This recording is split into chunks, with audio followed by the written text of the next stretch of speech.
ఇవ్వబోతున్న విషయం నేను మనం చేస్తున్నాను. तो जैसा हमने तेलंगाना के साथ किया वैसा ही हमने చేసినాము. मैनिफेस्टो की आत्मा जो है वो 5 गारंटीज की है. ఈ మేనిఫెస్టోలో 5 గ్యారంటీలు ఈ మేనిఫెస్టో का ఆత్మ లాంటివి అని చెప్పి నేను మనం చేస్తున్నాను. सबसे पहले बेरोजगारी के लिए, हिंदुस्तान के युवाओं के लिए साल में 1 लाख रुपए की सैलरी वाली नौकरी हर युवा को मिलेगी.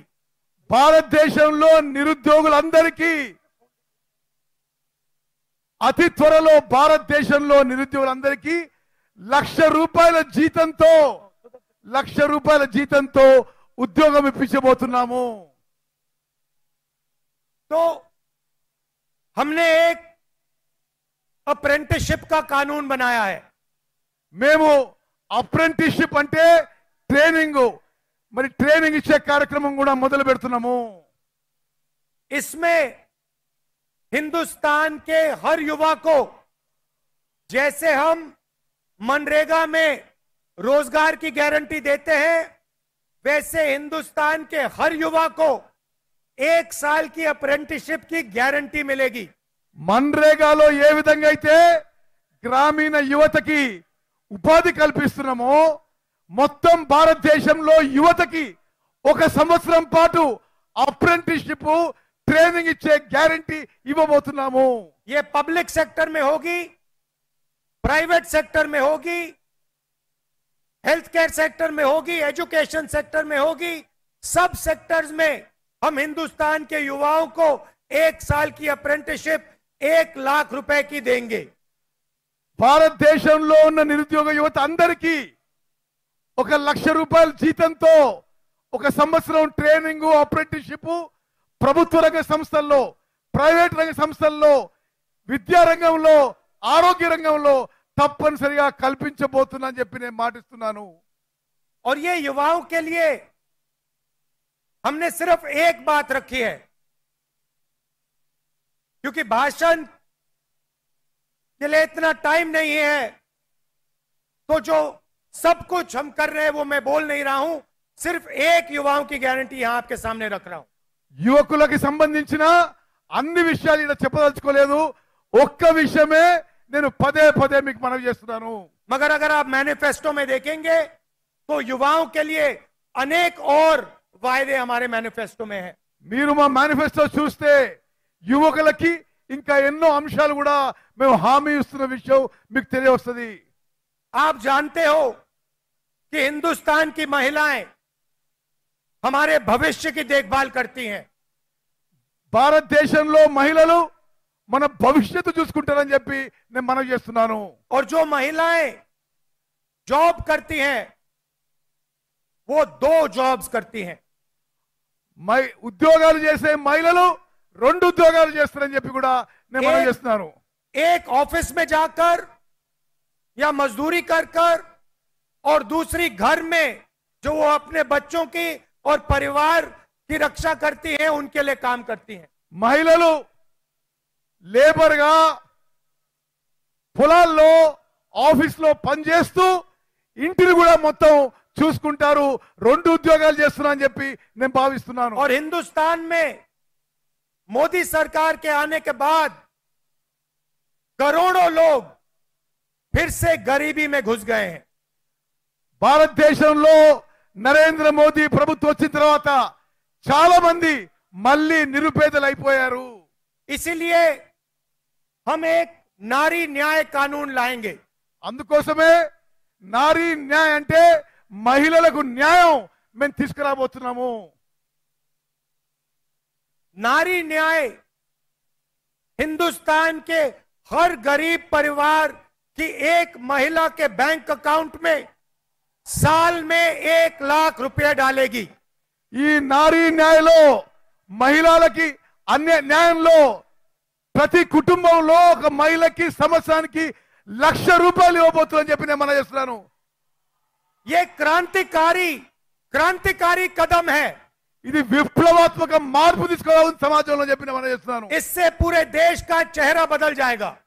దేశం యొక్క ముఖ చిత్రం దీని ద్వారా మారబోతుందని చెప్పిన మనం చేస్తున్నాను. आप सोचिए, हिंदुस्तान के सबसे गरीब परिवारों को कम से कम 1 लाख रुपया सीधा बैंक अकाउंट में कांग्रेस पार्टी की सरकार देने जा रही है. ఆలోచన చేయండి. నిరుపేద కుటుంబాలకి రాబోయే కాంగ్రెస్ ప్రభుత్వం ప్రతి కుటుంబానికి ప్రతి సంవత్సరం 1,00,000 రూపాయలు ఇవ్వబోతుందని చెప్పి నేను మనం చేస్తున్నాను. इसका मतलब हिंदुस्तान में कोई भी ऐसा परिवार नहीं होगा जिसकी आमदनी 1 लाख रुपए प्रति साल नहीं होगी. అంటే మొత్తం భారతదేశంలో ఒక్క కుటుంబానికి కూడా ఆదాయం సంవత్సరం ఆదాయం 1,00,000 రూపాయల కంటే తక్కువ ఉండబోదు అని చెప్పి నేను మనం చేస్తున్నాను. तीसरा वायदा किसान न्याय. మూడో హామీ రైతులకి న్యాయం. आप जानते हो कि आज हिंदुस्तान में रोज हजारों किसान आत्महत्या करते हैं. మీకు తెలుసు భారతదేశంలో ప్రతిరోజు వేల మంది రైతులు ఆత్మహత్య చేసుకుంటున్నారు. इस देश में रोज 30 किसान आत्महत्या करते हैं. ఈ దేశంలో ప్రతిరోజు 30 మంది రైతులు ఆత్మహత్య చేసుకుంటున్నారు. नरेंद्र मोदी ने हिंदुस्तान के सबसे अमीर लोगों का 16 लाख करोड़ रुपया कर्जा माफ किया है. నరేంద్ర మోదీ ప్రభుత్వం భారతదేశంలో అతిపెద్ద ధనవంతులకి 16 లక్షల కోట్ల రూపాయలు మాఫీ చేసిండు, రుణమాఫీ చేసిండు. मगर किसानों का 1 रुपया कर्जा माफ नहीं किया.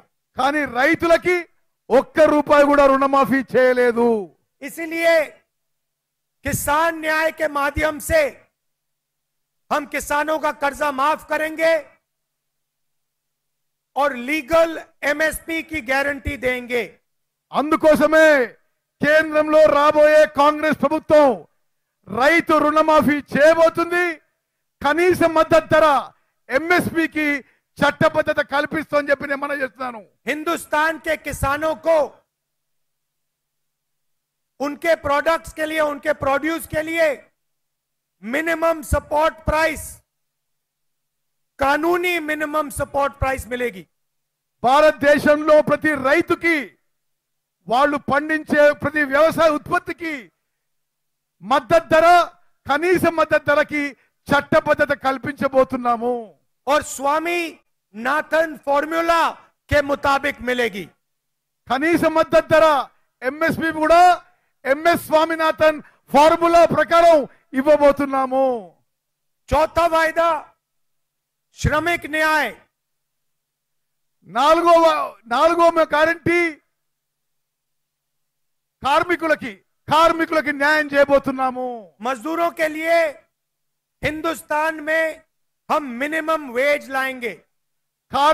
కార్మికులకి కూలీలకి మినిమం వేజెస్ తీసుకురాబోతున్నాము. मनरेगा के लिए और दूसरे मजदूरों के लिए कम से कम 400 रुपए प्रतिदिन की मिनिमम वेज हम लागू कर देंगे.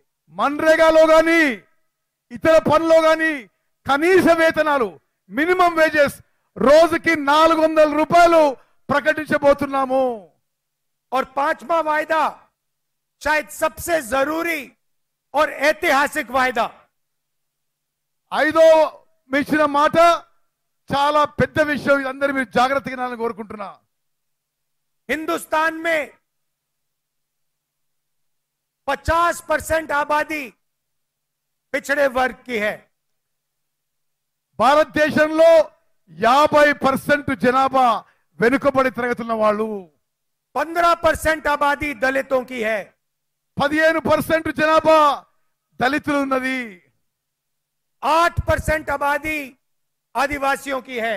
8% గిరిజనులు ఆదివాసులు ఉన్నారు. 15% आबादी माइनॉरिटीज की है. 15% మైనారిటీల జనాభా ఉన్నది. और 5% आबादी गरीब जनरल कास्ट की है। 5% జనాభా మరి నిరుపేదలు జనరల్ కేటగిరీ వాళ్ళు ఉన్నారని చెప్పి నేను మనం చేస్తున్నాను. अगर आप इन सबको मिला दें तो 90% आबादी इन लोगों की बनती है। ఇవన్నీ మీరు కలిపితే 90% జనాభా ఇప్పుడు నేను చెప్పిన కేటగిరీస్ లో వస్తారు. मगर आप अगर हिंदुस्तान के संस्थाओं को देखो